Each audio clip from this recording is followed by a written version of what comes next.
जैसा कि आप सभी जानते हैं कि 1 सितंबर टू 6 सितंबर को होने वाला है जेईई मेंस का एग्जाम एंड 13 सितंबर को होने वाला है नीट का एग्जाम।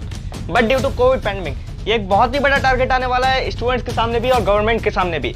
ऑन 25 अगस्त हमारे honourable education minister doctor Ramesh Pokhriyal Nishank ji ने डीडी न्यूज़ पर इंटरव्यू में आकर हम लोगों को कुछ इंपॉर्टेंट बातें बताई थी।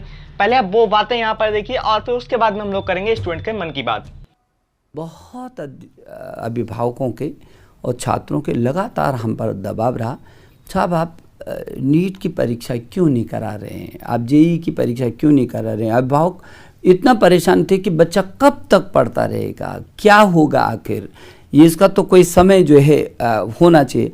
हम लोग जब परिस्थितियाँ थी तो एक बार थोड़ा सा पीछे किया, फिर दूसरी बार पीछे किया, क्योंकि ऐसी परिस्थितियाँ थी, लोग तैयार भी नहीं थे। आज ही एनटी के जो डीजी ने मुझे सूचना दी, मुझे बहुत खुशी है कि जेईई के जो कुल छात्र थे वो 8.58 लाख छात्रों ने अपना रजिस्ट्रेशन किया था और उसमें से कल तक 7,25,000 छात्रों ने एडमिट कार्ड को डाउनलोड कर दिया। हम छात्र के साथ हैं, पहले उसकी सुरक्षा, उसके बाद उसकी शिक्षा।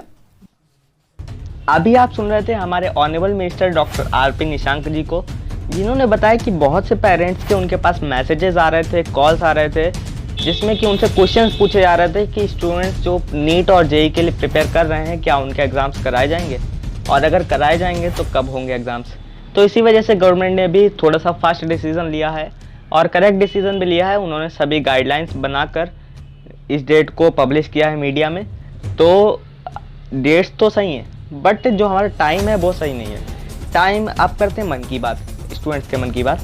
तो स्टूडेंट्स के मन की बात में क्या है कि स्टूडेंट्स के जो मन की बातें निकल कर आ रही हैं वो क्या निकल के आ रही हैं, आप वन बाय वन यहाँ पर देखिए। सबसे पहली बात क्या है कि जैसे कि आप इंडिया में एक छोटा सा एग्जांपल ले लो बिहार का।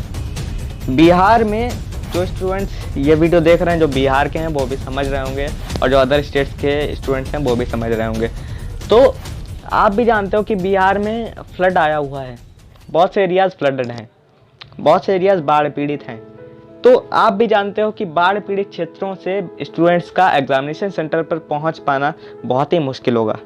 ये उनके सामने नंबर 1 जो बहुत बड़ा टारगेट आने वाला है। ओके, और एग्जामिनेशन डेट भी पास में ही है, तो ऐसा तो है नहीं कि मान लीजिए आज जहां बाढ़ आई है वो 2 दिन बाद सही हो जाएगी, उसमें लग जाएंगे अभी 10 से 15 दिन।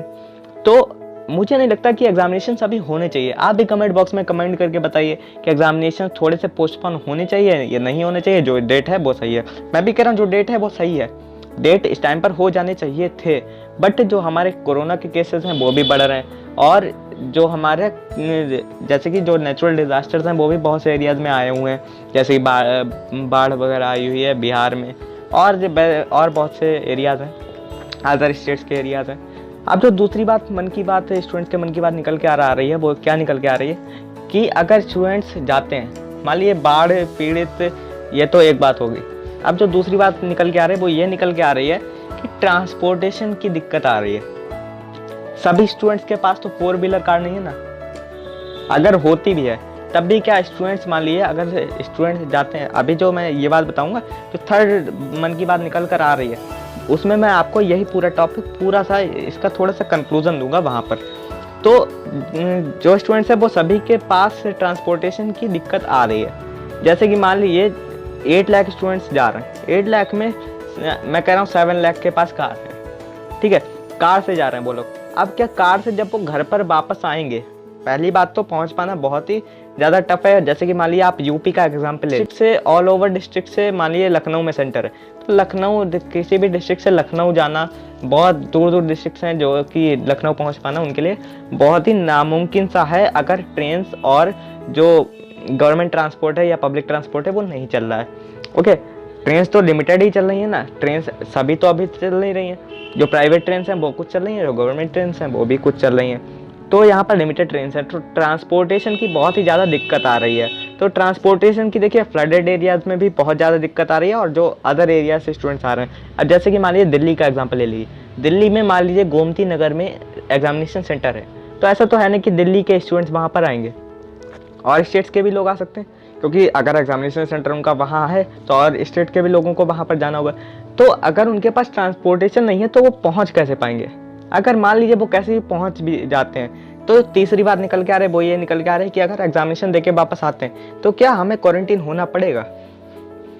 अगर मान लीजिए वापस आते हैं पूरी गाइडलाइंस का पालन करते हुए, जैसे कि मास्क लगाते हुए और ग्लव्स वगैरह पहन के हम लोग एग्जाम्स दे के जब घर पे वापस आएंगे, तो क्या हम लोगों को क्वारंटीन होना पड़ेगा?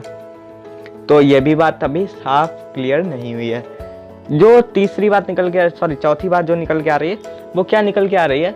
चौथी बात ये निकल के आ रही है कि अगर मान लीजिए हम लोग एग्जामिनेशन सेंटर पर पहुंच जाते हैं तो 3 घंटे मास्क लगाकर एग्ज़ाम देना बहुत ही ज़्यादा टिपिकल है। आप ही सोचो, अगर आप मान लीजिए अभी मोबाइल पर ये वाली वीडियो देख रहे हो, ठीक है, वीडियो देख रहे हो, अभी मैं ये वीडियो 3 आवर्स की हो, सपोज कीजिए वीडियो 3 आवर्स की हो और आपको मैं मास्क लगा के मास्क कह दूँ आप मास्क लगाओ और फिर ये वीडियो देखो 3 आवर्स की, तो क्या आपके लिए पॉसिबल होगा? नहीं पॉसिबल होगा ना। तो ऐसे ही स्टूडेंट्स के लिए भी ये इतनी ज़्यादा पॉसिबल नहीं है कि वो 3 आवर्स पहले मास्क लगाएं फिर वो एग्ज़ाम्स दें, ठीक है। तो हम लोगों को ये जो डेट है ये थोड़ी सी सफिशिएंट नहीं है, क्योंकि देखिए अगर डेट यानी थोड़ी सी आगे बढ़ जाती है, क्योंकि वहाँ से देखिए बहुत सी स्टूडेंट्स की प्रॉब्लम सॉल्व हो सकती हैं अगर डेट्स थोड़ी भी आगे बढ़ जाती हैं। 1 मंथ या 1.5 मंथ भी अगर आगे बढ़ जाती है, तब भी स्टूडेंट्स को, बहुत से स्टूडेंट्स को हेल्प हो जाएगी। कैसे हेल्प हो जाएगी? जैसे कि मान लीजिए जहाँ फ्लडेड एरियाज़ हैं तो वहाँ से फ्लड जो बाढ़ है वो ख़त्म हो सकती है, ठीक है। 1 मंथ बहुत होता है, सफिशिएंट होता है, ओके। तो और जो अदर एरियाज़ हैं, जैसे कि अगर मान लीजिए 1 महीना है तो 1 महीना में भी ट्रेन्स में भी थोड़े से बदलाव आ सकते हैं, ट्रेन्स भी और ज़्यादा चल सकती हैं, ट्रांसपोर्टेशन थोड़ा ज़्यादा चल सकता है। तो थोड़ा सा ज़्यादा हमारा, या तो गवर्नमेंट ये करती कि ट्रांसपोर्टेशन उन्हें अवेलेबल करा देती, लेकिन वो भी नहीं हो पा रहा है। तो स्टूडेंट्स को मतलब बहुत ही ज़्यादा स्टूडेंट के सामने बहुत ही बड़े बड़े टारगेट्स आ रहे हैं जो कि उन्हें फेस करने हैं। तो आई होप आपको ये मन की बात समझ में आई होगी, जो स्टूडेंट्स के मन की बात निकल कर आ रही है। तो अगर आप भी इन स्टूडेंट्स को सपोर्ट करना चाहते, देखिए मैं तो सपोर्ट कर रहा हूँ कि प्रोटेस्ट कीजिए और डेट्स आगे बढ़वाइए, डेट्स आगे बढ़नी चाहिए, क्योंकि ऐसे में सभी स्टूडेंट्स का पॉसिबल नहीं है। जब सभी स्टूडेंट्स एग्ज़ाम नहीं देंगे तो ये फ्री एंड फेयर एग्ज़ाम नहीं होगा, ओके। तो अब यहाँ पर तो स्टूडेंट्स की गलती नहीं है, गलती जो है वो नेचर की है, जहाँ पर बाढ़ पीड़ित है और ये जो कोरोना पेंडेमिक है इस वजह से। तो आई होप आपको ये पूरी बात समझ में आई होंगी। तो अगर आप मेरी बात से सहमत हैं तो कमेंट बॉक्स में सपोर्ट कीजिएगा और जेईई मेंस और नीट के स्टूडेंट्स को सपोर्ट कीजिए। मैं अगेन कह रहा हूँ, डेट आगे बढ़नी चाहिए। आप ये बताइए कि डेट आगे बढ़नी चाहिए या नहीं। तो अगर आपको ये वीडियो अच्छा लगा हो तो ज़रूर शेयर कीजिए, और अगर आपको सपोर्ट करना है तो शेयर ज़रूर कीजिए, क्योंकि स्टूडेंट्स, जितने ज़्यादा स्टूडेंट्स के पास ये बात पहुँचेगी तो गवर्नमेंट के पास भी ये बात पहुँचनी चाहिए, ओके। तो आई होप आपको ये पूरी बातें समझ में आई होंगी।